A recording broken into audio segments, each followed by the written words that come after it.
Hello and welcome to this week's edition of Sportscene, the sports talk show where I give the points out based on how well they answer my questions. Now let's take a look at our panel. This week we have Drew White, Braden Schrupp, Steph Olson, and the boy in love with One Direction, Jonny Brennan.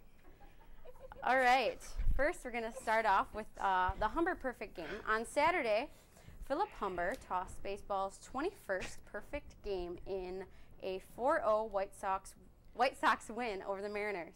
Entering the game, he had 11 wins in 29 starts.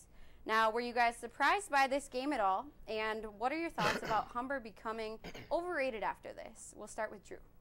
My thing with Philip Humber is I'm happy for him. He's a journeyman pitcher. This was his fourth team in about 5 years here. He was with the Mets, Twins, Royals, and now the White Sox. When a guy like this pitches a perfect game, it's always a good story. I kind of relate it to Dallas Braden, who did it a couple years ago for the A's. They're middle of the road pitchers. They're the third or fourth starter on their own team. But he threw a perfect game, and nobody can take that away from him. That's something he'll always have. It only took him 96 pitches, which is kind of right around the middle, the median for or the mean, excuse me, for perfect games. The most there's ever been is 120. So, I'm happy for him, and I do think he'll be overrated for the rest of the season. But I think, like with Dallas Braden, it'll calm down a little bit. Yeah, and I think the same thing. I feel like he's had it's a really good story. He had coming off of Tommy John surgery, and then also he was the #1 pick for the Mets back in 2004. But they're already talking about how great of a pitcher he is right now. He had the one game, you can't take that away from him, but he's also still got a lot yet to prove more as a pitcher. He's still third in his line. He's been with a lot of teams, so hopefully this will carry on and have him have a better season. I mean, of course, you got to be happy for someone that completes a perfect game. I mean, that's an incredible feat, and I'm proud of him. That's awesome.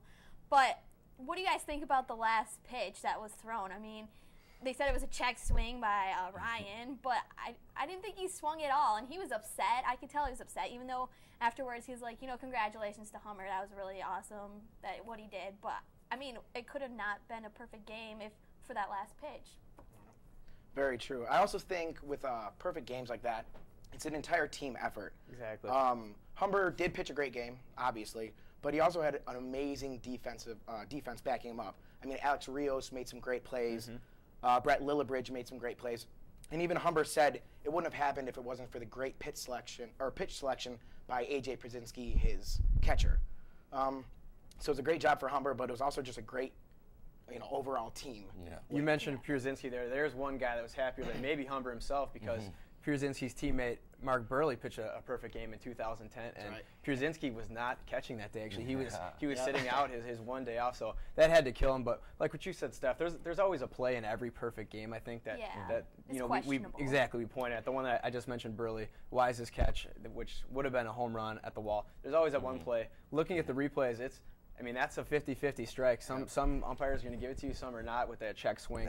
I do think he went, but that's because I like to see history and things like that. But for Brennan Ryan, I don't think that's your place or your time to sit there and argue with an ump. The guy just had a perfect game. You kind of looked like a jerk. It's early in the season. You looked like a jerk.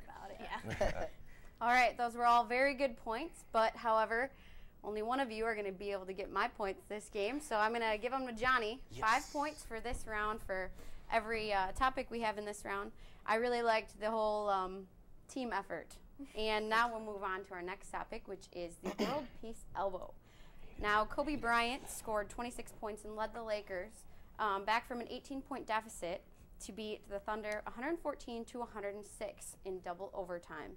Great game, but despite the exciting finish, the game was overshadowed by Meta World Peace when he was ejected for hitting James Harden with an elbow. Now, I know this was an exciting game and all, but guys, give me your thoughts on World Peace's actions. And we'll start with Braden. All right. Well, I think the biggest thing with this is that even though, you can change your name as many times as you want, but he's still Ron Artest. You're still the guy that punched a fan in the face. You still are going to have a microscope over you for when it comes to anything involving physicality with other people, with opposing players or fans. And the fact that if he would have done it to one of his teammates per se, I feel like he would have turned around. There's no way you can't say that he didn't feel himself elbow a guy in the head really hard. You know, so if it would have been one of his teammates, he would have turned around, helped him up, said, "I'm sorry," but instead it wasn't one of his teammates, and he just ran around like nothing had even happened. And so that's why I think he deserves a punishment, and he deserves, I mean, it's extremely ironic that this happened with him. Well, I don't think it would have been a big deal if it was anyone besides. I mean, it'd be a little bit of a big deal, but the fact that it is World Meta Peace, I mean, that's, like, he has a history of all this violence. Yep. And he said, "Oh, it was an accident." Well, yeah, why didn't he come and help him up? Like, I just think that's ridiculous that anyone feels the need to elbow someone in the head. And especially, James Harden is a big part of the Thunder team. He's their sixth man, and he's putting up putting up like 14 points a game. So, I mean, without Harden, how far are the Thunder going to go? That's what I want to know. But I mean, they still haven't convicted him of like what his suspension is going to be, but I think it's going to be at least 10 games. No, I agree. I mean, I don't see what the big surprise is. He is, like you said, still Ron Artest. You know, he's done a lot of charity work for mental disabilities and stuff like that, and that should be commended. That is great that he's doing that, but a lot of other guys do that too. And exactly, you know what I mean? And I just think he's the same hot-headed, dirty player he was in Indiana and in Chicago, and this is his 14th suspension since 2003.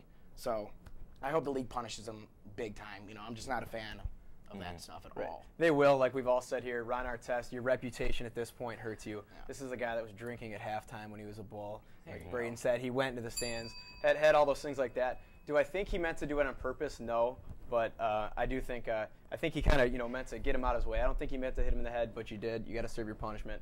Like Steph said, I think 10 to 15 games in this case. I just like to see that if he does get kicked out of the league or something like that, if he continues with his charity work now that he's not as much of a celebrity. I doubt it. Me too. Well, the thing the Lakers have to take, and I know we're running overtime here, is that what makes Ron Artest great is the same thing that makes him a guy like this. Yep. His passion, how hard he plays and things like that, scrappiness on defense. This is kind of what you signed up for with Ron Artest. Yeah. It's true.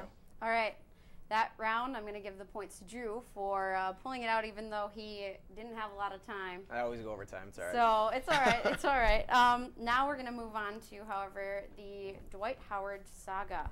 Now, with recent reports that Dwight Howard won't play again with the Orlando Magic because of Stan Van Gundy, the coach, Howard's reps say that the story is complete BS. His relationship with Van Gundy has been strained for months, but sources indicate that it's his herniated disc in his back that after it's reevaluated next week will determine if he's playing in the playoffs. Now, who do you think's telling the truth? Give me your thoughts on your story. We'll start with Steph. All right, I'm going to go with Dwight Howard on this one. I mean, he just had back surgery. I mean, I don't know how serious. You can't say that's not serious. It's back surgery. So, you know what? I'm going to give him the benefit of the doubt. He had a herniated disc. He had surgery. They said he won't start physical therapy for 2 weeks. Maybe they could have started sooner so he could possibly be back. But you don't want a career-ending surgery that involves this. So I'm going to go with Dwight on this one. I know they don't have a great relationship, and that could put into effect of what's going on. But, I mean, it's surgery. I mean, that's all I got. No, I agree. Surgery. I agree completely. You know, he is a great player, and I do wish him the best in his recovery and stuff like that, and I hope it works out for him. Unfortunately, I do think this might be a blessing in disguise. We have seen the back and forth between him and Stan Van Gundy, and I think their relationship has reached a breaking point. And so I think, I read somewhere that he might be out for the next 4 months, which means his season's completely done. And if he is out that long, we probably will see him somewhere else. I'm going to respectfully disagree with you guys completely. I'm on the Magic side and Stan Van Gundy side. I think Dwight Howard is one of the least classiest stars in any professional sport. He has that stupid little smile on his face every time he answers a question. I don't believe a word that comes out of his mouth.